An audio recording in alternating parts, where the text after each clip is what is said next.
Yo que soy americano,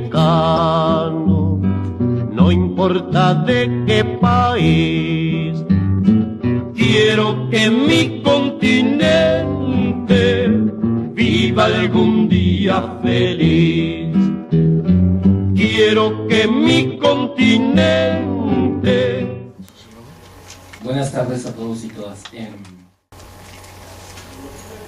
Realmente esta ponencia, digamos, la vengo preparando desde hace algún tiempo. En ella hay algunos elementos de mi tesis doctoral sobre la democracia en el Ecuador. Pero lo que quería señalar es que es una ponencia que me pone con el corazón partido, por decirlo de alguna manera. ¿En qué sentido? Primero, en el hecho de haber sido funcionario público, funcionario de mediano rango en el Estado ecuatoriano, durante 2007, 2010, hasta que terminé de hacer el doctorado. Y por lo tanto, lo digo sin ambajes, estar de alguna manera comprometido con lo que yo creo que son procesos de cambio, denominado proceso de revolución ciudadana.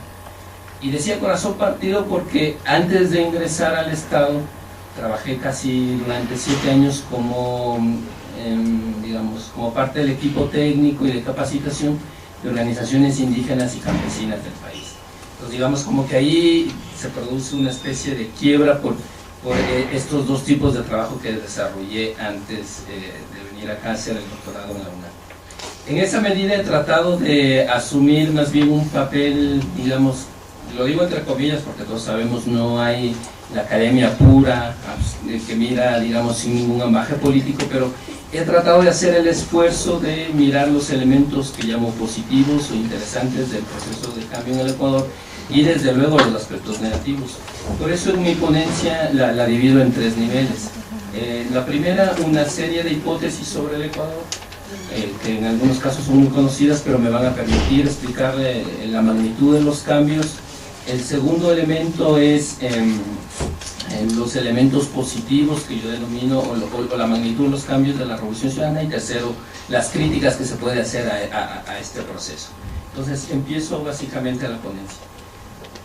El Ecuador, ya lo han dicho varios panelistas, es un país, a pesar de su tamaño, 275.000 kilómetros cuadrados, un séptimo del territorio mexicano. Es un país bastante complejo. ¿En qué sentido? Tenemos 3 tipos de clivajes, y ya luego explico por qué es más complejo, o por qué creo que es más complejo que otros países. Tiene un clivaje de tipo regional, costa, sierra y Amazonía. Tiene un clivaje de tipo étnico-racial, llamémosle, una profunda segmentación de la sociedad en base a su color de piel. Algunos colegas le llaman pigmentocracia. No se parece al apartheid, pero sí es una profunda exclusión sobre todo de lo indígena y negro. Y evidentemente un profundo clivaje de clase. ¿Qué es lo que le hace diferente estos 3 elementos con otros países? Por ejemplo, si bien es cierto, voy a citar el ejemplo, Colombia tiene regiones, o México también tiene varias regiones, el norte, el centro, el sureste mexicano, la diferencia está que en el Ecuador esta región, esta diversidad regional se convierte en una variable política. Me explico rápidamente.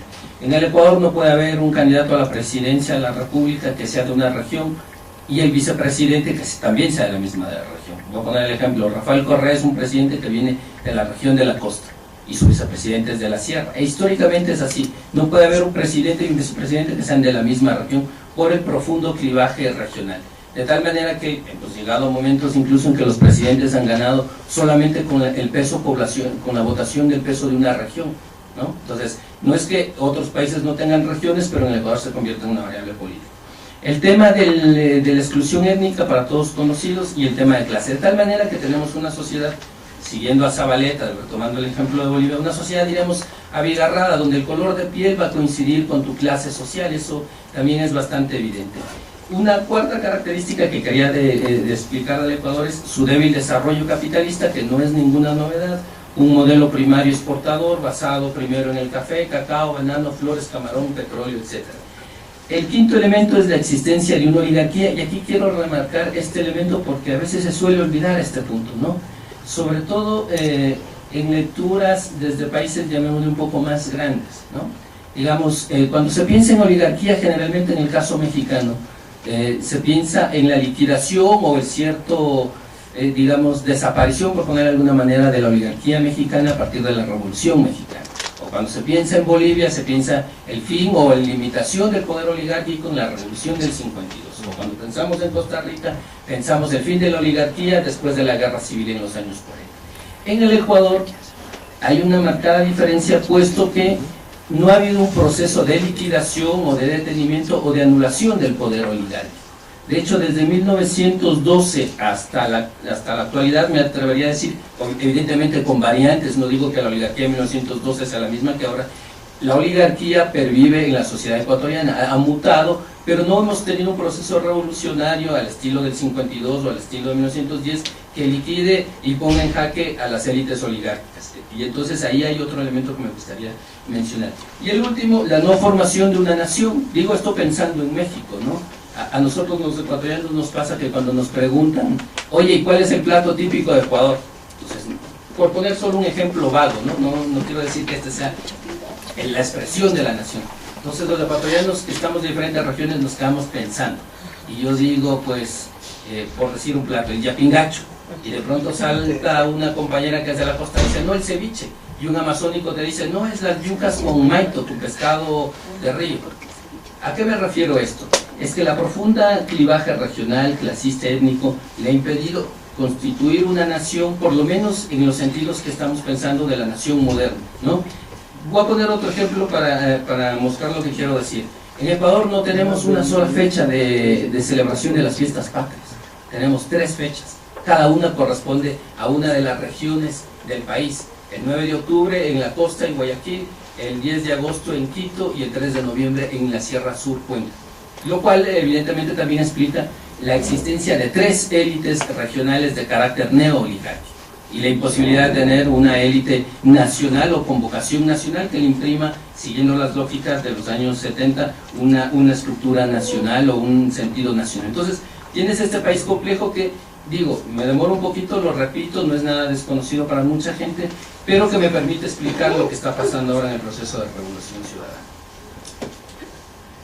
¿Cuáles son los elementos que quiero plantear hoy día?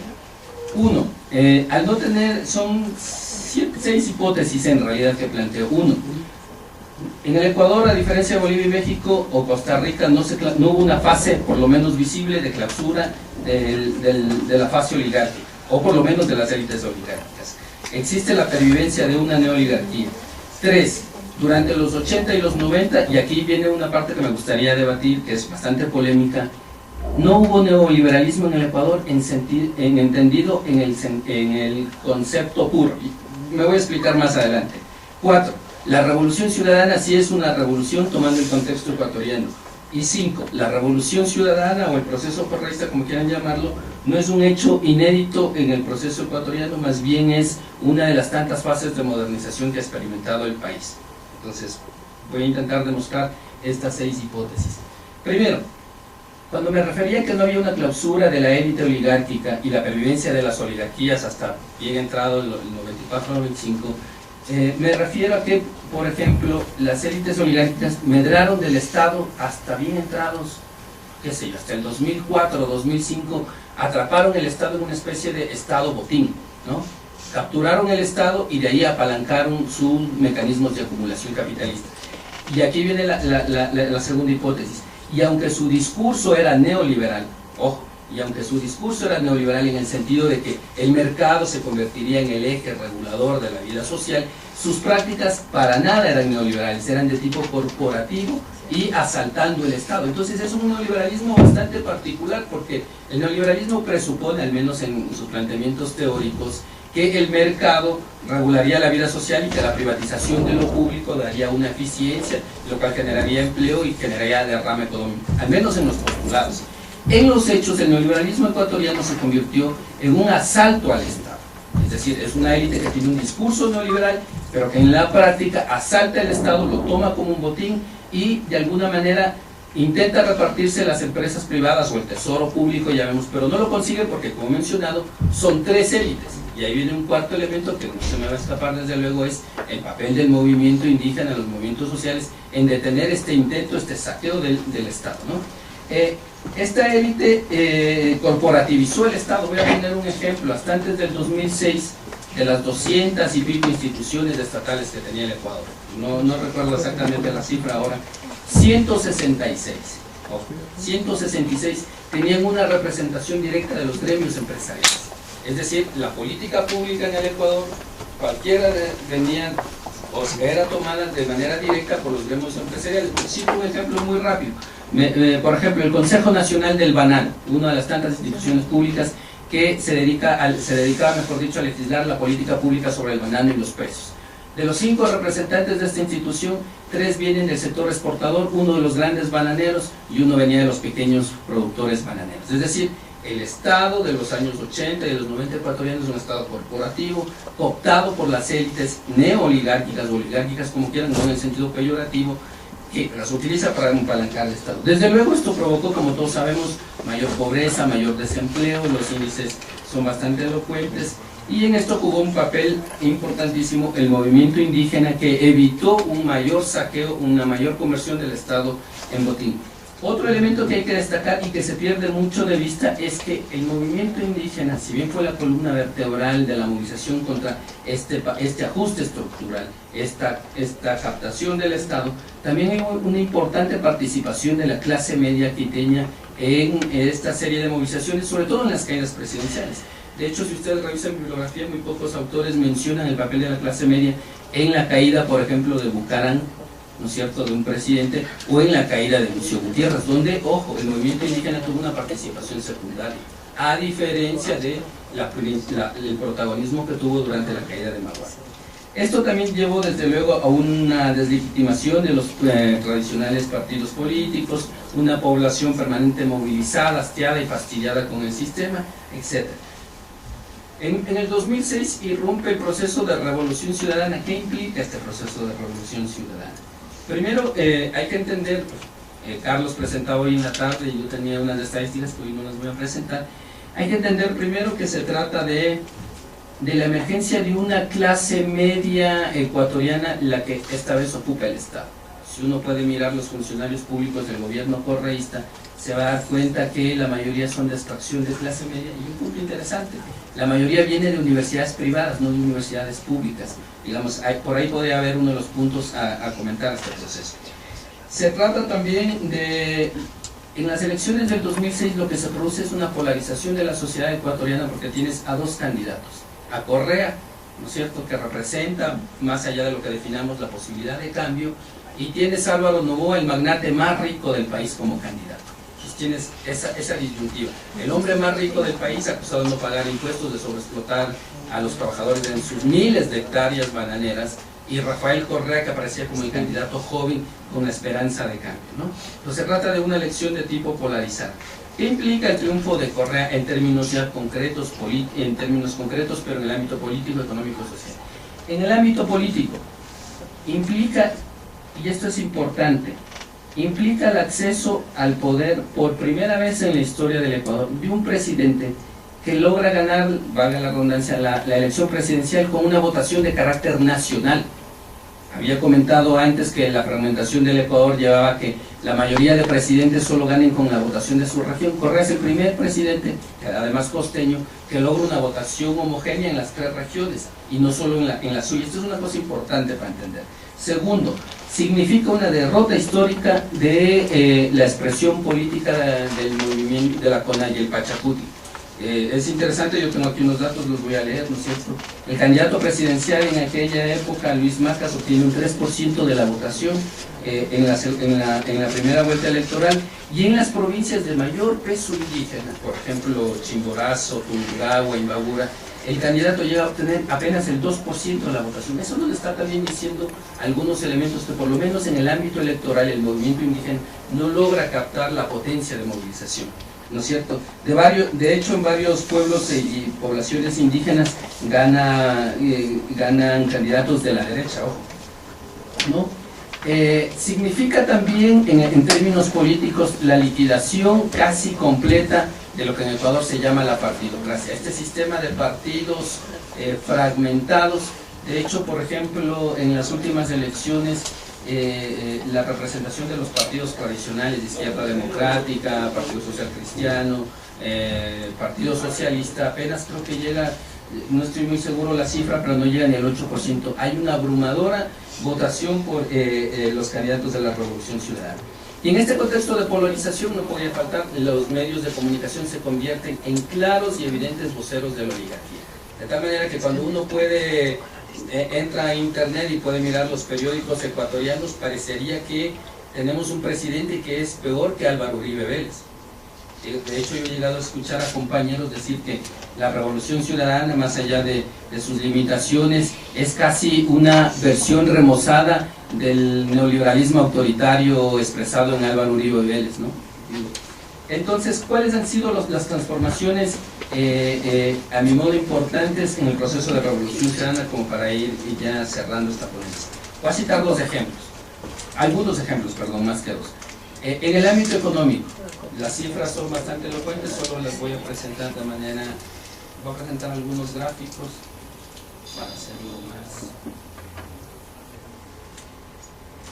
Digamos, aquí hay una comparación que es con Centroamérica, que no me parece del todo justa, pues por las limitaciones y el tamaño de las economías de los países centroamericanos, pero por ejemplo acá tengo en cambio con los países del área andina, ¿no? Primero tienes un crecimiento económico importante, ese no es el mérito principal, pero quería destacarlo esto, y sobre todo tienes una cosa que aquí me quiero detener, es la famosa presión fiscal o la recaudación tributaria.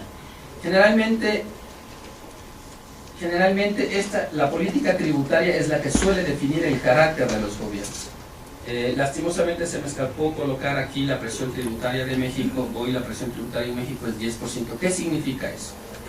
Que de todo el Producto Interno Bruto de un país, un determinado porcentaje viene de los impuestos. En el caso mexicano tenemos 10% del PIB que proviene de los impuestos, es decir, es una presión tributaria bastante baja, muy baja. De hecho, Chile tiene 21, Brasil 34. En el caso ecuatoriano, antes del 2006 teníamos una presión tributaria del 10% y hoy llega al 20%. Eso quiere decir que el Estado está haciendo un esfuerzo por cobrar más tributos, pero ojo, no cualquier tipo de tributo, porque ahí también suele venir el discurso que quiere igualar a los gobiernos progresistas como si fueran una vulgar copia del neoliberalismo. Se trata de una reducción de los impuestos como el IVA, los impuestos directos, y una subida permanente del cobro del impuesto a la renta. Eso significa que ese incremento de la presión fiscal del Estado ecuatoriano se debe sobre todo por haber cobrado los tributos a quienes más ganan. Eso es una cosa importante. Aquí en rojo destaca Ecuador. En términos, por ejemplo, del índice de Gini, Edison mostraba ayer unas cifras.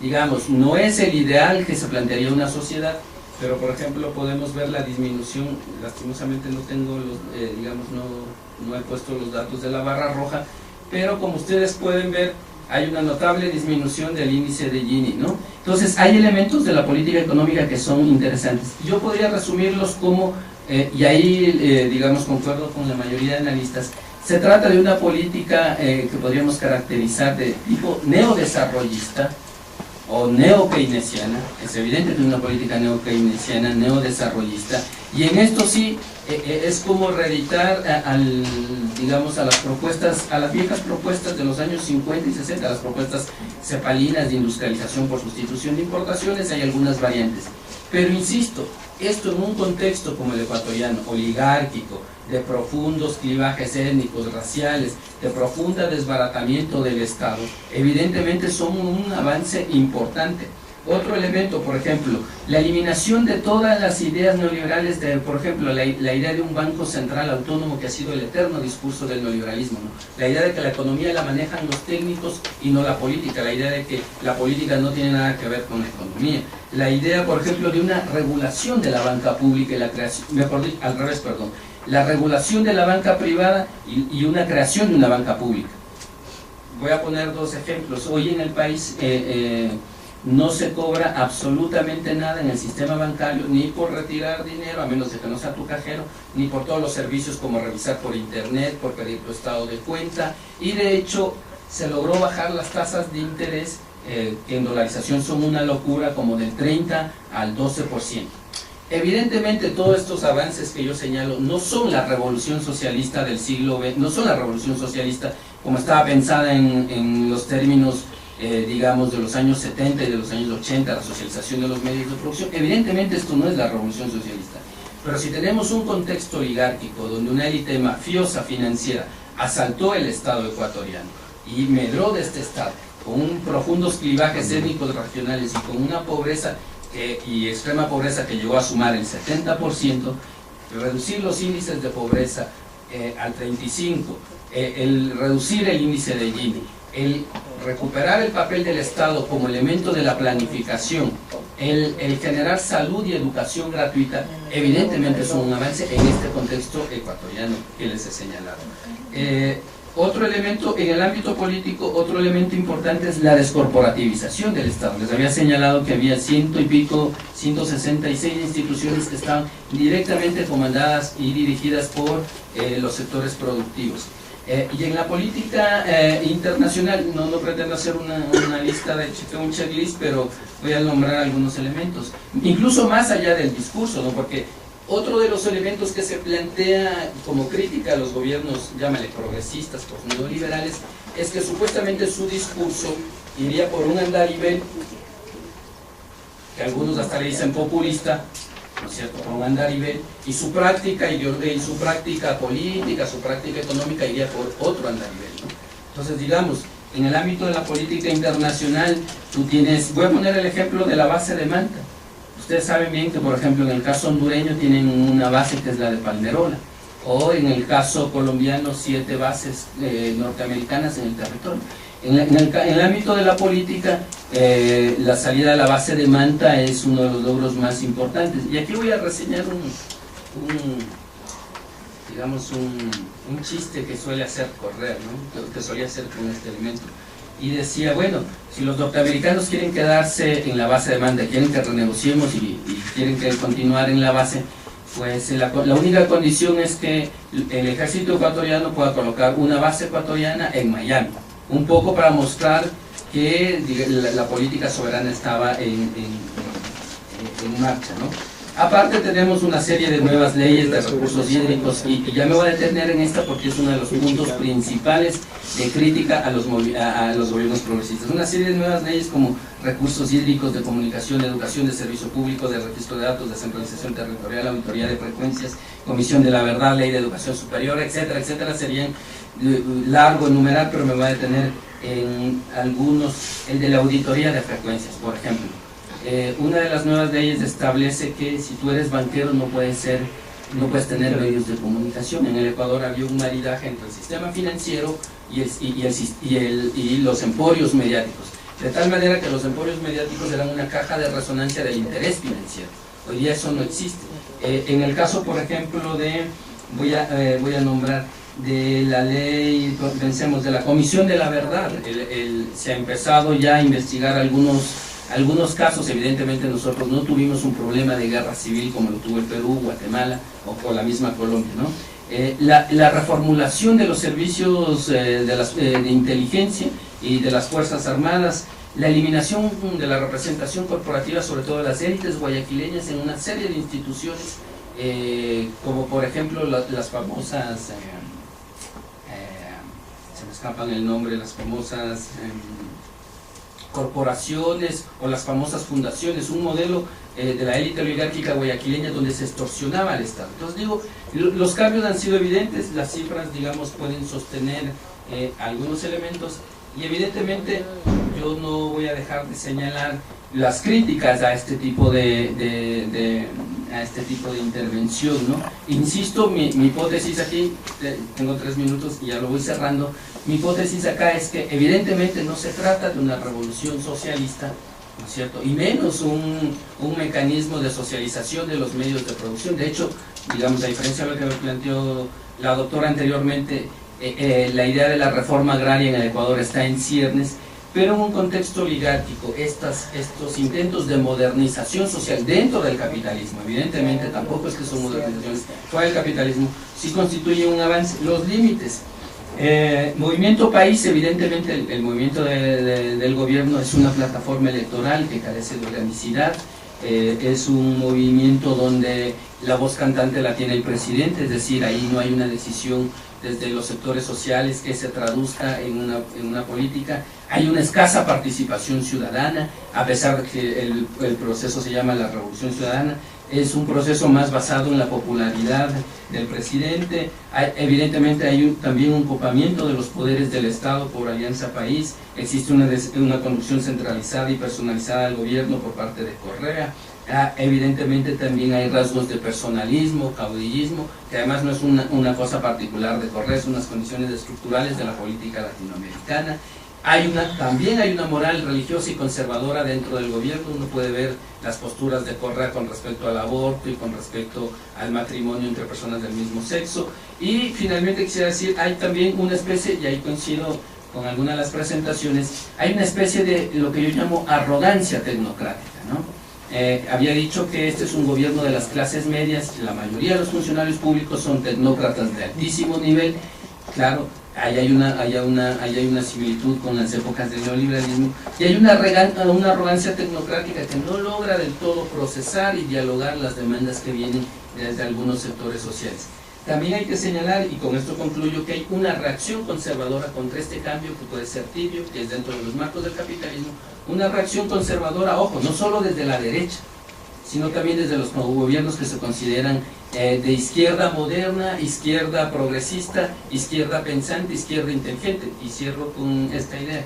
En el intento del golpe de Estado contra Correa, la Junta Cívica de Guayaquil, la expresión más reaccionaria y oligárquica y racista de la sociedad ecuatoriana, algo así como el Grupo Atlacomulco en México, se reúne con la dirigencia indígena para apoyar el motín policial. Yo siempre pongo el símil, es como si la dirigencia zapatista se reuniera con el Grupo Atlacomulco para darle echarle un golpe de Estado a un gobierno relativamente progresista, digamos, ¿no? Entonces hay una reacción conservadora tanto de las élites de derecha que han perdido su control del Estado y el manejo de la economía, y de la izquierda que se considera a sí mismo como moderna y pensante, ¿no? Que tampoco sé qué significa eso, ojo. Entonces esa es como la ponencia, y pues, evidentemente estamos abiertos al debate.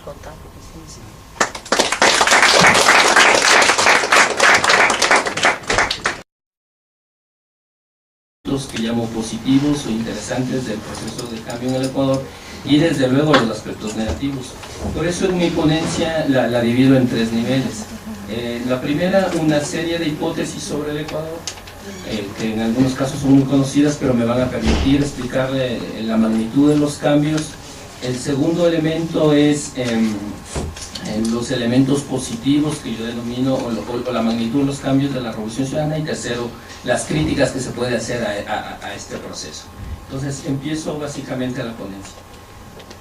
El Ecuador, ya lo han dicho varios panelistas, es un país, a pesar de su tamaño, 275.000 kilómetros cuadrados, un séptimo del territorio mexicano.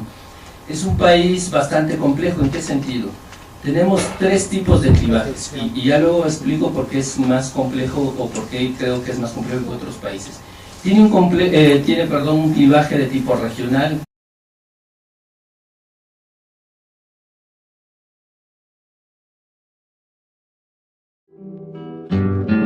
Yo que soy americano, no importa de qué país, quiero que mi continente viva algún día feliz. Quiero que mi continente... Buenas tardes a todos y todas. Realmente esta ponencia, digamos, la vengo preparando desde hace algún tiempo. En ella hay algunos elementos de mi tesis doctoral sobre la democracia en el Ecuador. Pero lo que quería señalar es que es una ponencia que me pone con el corazón partido, por decirlo de alguna manera. ¿En qué sentido? Primero, en el hecho de haber sido funcionario público, funcionario de mediano rango en el Estado ecuatoriano, durante 2007, 2010, hasta que terminé de hacer el doctorado. Y por lo tanto, lo digo sin ambajes, estar de alguna manera comprometido con lo que yo creo que son procesos de cambio, denominado proceso de revolución ciudadana. Y decía corazón partido porque antes de ingresar al Estado, trabajé casi durante 7 años como parte del equipo técnico y de capacitación de organizaciones indígenas y campesinas del país. Entonces digamos como que ahí se produce una especie de quiebra por estos dos tipos de trabajo que desarrollé antes de venir acá a hacer el doctorado en la UNAM. En esa medida he tratado de asumir más bien un papel, digamos, lo digo entre comillas porque todos sabemos no hay la academia pura que mira, digamos, sin ningún ambaje político, pero he tratado de hacer el esfuerzo de mirar los elementos presidente y vicepresidente que sean de la misma región por el profundo clivaje regional. De tal manera que hemos llegado a momentos incluso en que los presidentes han ganado solamente con el peso población, con la votación del peso de una región, ¿no? Entonces, no es que otros países no tengan regiones, pero en el Ecuador se convierte en una variable política. El tema de la exclusión étnica para todos conocidos y el tema de clase, de tal manera que tenemos una sociedad, siguiendo a Zabaleta, tomando el ejemplo de Bolivia, una sociedad, diremos, abigarrada, donde el color de piel va a coincidir con tu clase social, eso también es bastante evidente. Una cuarta característica que quería de explicar al Ecuador es su débil desarrollo capitalista, que no es ninguna novedad, un modelo primario exportador basado primero en el café, cacao, banano, flores, camarón, petróleo, etc. El quinto elemento es la existencia de una oligarquía, y aquí quiero remarcar este elemento porque a veces se suele olvidar este punto, ¿no? Sobre todo en lecturas desde países, llamémosle, un poco más grandes, ¿no? Costa, Sierra y Amazonía, tiene un clivaje de tipo étnico-racial, llamémosle, una profunda segmentación de la sociedad en base a su color de piel. Algunos colegas le llaman pigmentocracia. No se parece al apartheid, pero sí es una profunda exclusión sobre todo de lo indígena y negro. Y evidentemente un profundo clivaje de clase. ¿Qué es lo que le hace diferente estos tres elementos con otros países? Por ejemplo, si bien es cierto, voy a citar el ejemplo, Colombia tiene regiones, o México también tiene varias regiones, el norte, el centro, el sureste mexicano, la diferencia está que en el Ecuador esta región, esta diversidad regional se convierte en una variable política. Me explico rápidamente. En el Ecuador no puede haber un candidato a la presidencia de la República que sea de una región y el vicepresidente que también sea de la misma región. Voy a poner el ejemplo, Rafael Correa es un presidente que viene de la región de la costa y su vicepresidente es de la sierra. E históricamente es así, no puede haber